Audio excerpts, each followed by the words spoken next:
नमस्कार किसान भाइयों, चलिए स्टार्ट करते हैं नया टॉपिक, धान का प्रमुख खरपतवार।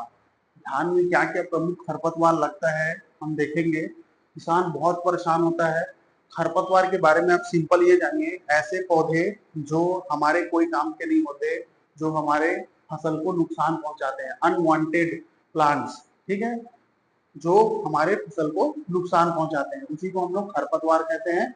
और खरपतवार का नुकसान बहुत ज्यादा होता है फसल में।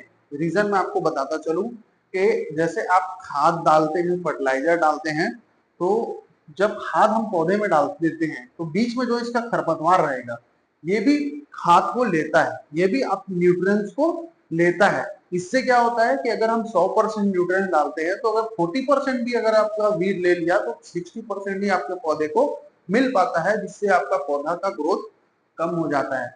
तो हमारे छत्तीसगढ़ की बात करें, ये धान का कटोरा कहा जाने वाला हमारा राज्य है, और इसमें सबसे बड़ी समस्या है धान में सावा, मोथा, करगा, इस तरह की खरपतवारों का। देखते हैं इसका निवारण करेंगे कैसा होता है। सबसे मुख्य चीज सबसे पहले जानना है कि धान में क्या क्या खरपतवार लगते हैं। तो सबसे पहले देखते हैं सावा। ठीक है, सावा इस तरह से दिखता है, सावा घास। ये क्या करता है, पौधे जब इसके ग्रोथ होते हैं, तो अगर छोटे पौधा ही अगर आप मार देते हैं तो ये बड़ा नहीं होगा, लेकिन बड़े होने के बाद इसको मारना इतना आसान नहीं होता। कोई भी चीज जब बड़ा हो जाता है, जैसे कोई भी बीमारी है, अगर वो थोड़ा सा है तो आप उस समय उसको निवारण कर दिए तो ठीक है, और अगर उस समय नहीं किए, वो बढ़ गया, तो फिर समस्या जाता है कंट्रोल। इसमें क्या होता है, किसानों का जो कॉस्ट ऑफ कल्टीवेशन है, पैसा है, खर्चा है, बहुत लग जाता है। इस नाम से याद रखें कि सावा और मोथा ये बहुत ही प्रॉब्लम करने वाली खरपतवार है। सेजस के नाम से ये होता है मोथा। इसको देखो, छोटी मोथा, बड़ी मोथा, ठीक है। ये मोथा बहुत ही प्रॉब्लम करता है, इसको चूहिया कहते हैं, चूहरी, चूहरी वगैरह के नाम से, चूहरी के नाम से हमारे छत्तीसगढ़ में जाना जाता है। बहुत प्रॉब्लम करता है। और इसके कंद होते हैं, कंद, ट्यूब, है ना, ट्यूबर के नाम से हम लोग जानते हैं, ट्यूबर, कंद, कंद की तरह होते हैं। ये क्या करता है, कंद, कंद इतना आसानी से नहीं मरता। अगर मान लो इसको हम उखाड़ भी देते हैं तो इसके कंद जमीन में रह जाते हैं, ये फिर से ग्रोथ हो जाते हैं। ठीक है, ये होता है आपका छोटा मोथा है। ठीक है, सावा इस तरह से दिखता है। नुकसान देखिए, यहाँ लिखा हुआ है, धान के पौधे में पोषक तत्व, पानी, जगह और प्रकाश के लिए प्रतिस्पर्धा, कंपटीशन होता है। धान और खरपतवार दोनों के बीच में कंपटीशन होगा, किसका, प्रतिस्पर्धा होगा, किस चीज का, न्यूट्रिएंट्स का, लाइट का, है ना। पोषक तत्व के लिए लड़ाई करेंगे दोनों, पानी के लिए करेंगे, जगह के लिए करेंगे, प्रकाश के लिए करेंगे। इसके होता है दोनों पौधे के बीच में, यानी एक फसल और एक खरपतवार के बीच में कंपटीशन होता है। इससे हमारा क्या होता है, पौधा कमजोर होता है, उपज की कमी और पैदावार घटती है, कीट और रोग का आश्रय स्थल बनते हैं, और कटाई और प्रबंधन में कठिनाई होती है। सबसे मुख्य चीज है कि उपज में तो कमी आएगी ही, लेकिन जब हम इसको देखते हैं कि इसमें जो कीड़े होते हैं ना, वो अपना अंडा दे देते हैं, प्यूपा छोड़ देते हैं, जिसके कारण से बहुत प्रॉब्लम्स होते हैं हमारे धान में। ठीक है, आगे देखते हैं किसानों के लिए विशेष सलाह। क्या सलाह है भाई, धान की फसल में शुरुआती 35 से 45 दिन खरपतवार नियंत्रण के लिए सबसे महत्वपूर्ण होता है। किसान भाइयों को यह ख्याल रखना है कि स्टार्टिंग के आपके 30 से 45 दिन के अंदर में आपका धान का खरपतवार नियंत्रण बहुत इंपॉर्टेंट है, नहीं तो उत्पादन में कमी आएगी। खरपतवार नाशी का चयन खेत की उपस्थित खरपतवार के प्रकार के अनुसार करें।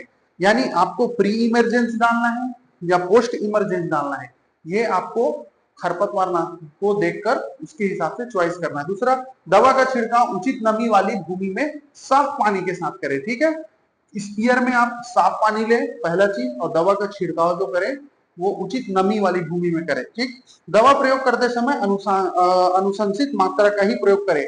ऐसा ना करें कि ज्यादा प्रयोग करें। अगर ज्यादा मात्रा में दवा डल जाता है तो समस्या आएगी कि आपका पौधा कम जल जाएगा, हो सकता है पीला पड़ जाए।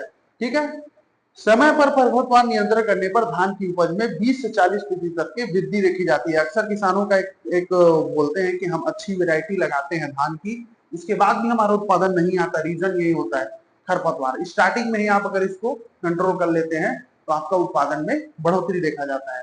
नेक्स्ट, सबसे इंपॉर्टेंट पॉइंट, खरपतवार नियंत्रण के तरीके।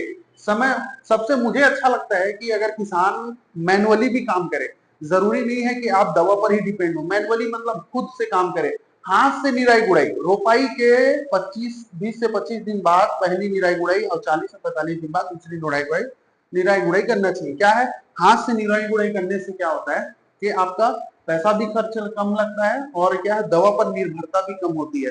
दूसरा, यांत्रिक विधि आजकल देखते हैं कोनो वीडर के नाम से या पावर वीडर के प्रयोग करते हैं, ऐसे बीच में चलाते हुए ले जाते हैं तो वीड को उखाड़ते जाता है। विशेष रूप से एसआरआई मेथड में लाभकारी है।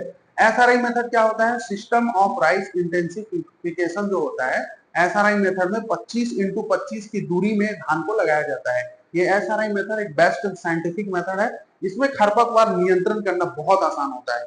नेक्स्ट अगर बढ़ते हैं रासायनिक नियंत्रण, अब भाई मर ही नहीं रहा है तो रासायनिक नियंत्रण हमको करना ही पड़ेगा। तो रासायनिक में बहुत सारे आते हैं, मैं आपको नेक्स्ट वीडियो में बताऊंगा कि रासायनिक में क्या क्या हम लोग कर सकते हैं। मार्केट में बहुत सारी दवाएं आती है। देखो, अगर समय पर हम खरपतवार नियंत्रण कर लेते हैं तो उसके लाभ क्या मिलेंगे, फसल को पोषक तत्व, पानी, धूप पूरी तरह मिलेगा, उपज में 20 से 30% तक वृद्धि होगी, कीट एवं रोगों के प्रकोप कम होगा, फसल की गुणवत्ता में सुधार होगी और खेत में लागत कम होगी। ठीक है, तो ये क्या है, मोस्ट इंपॉर्टेंट पॉइंट्स है ना, जिसको हमको याद रखने हैं। नेक्स्ट हम देखेंगे इसमें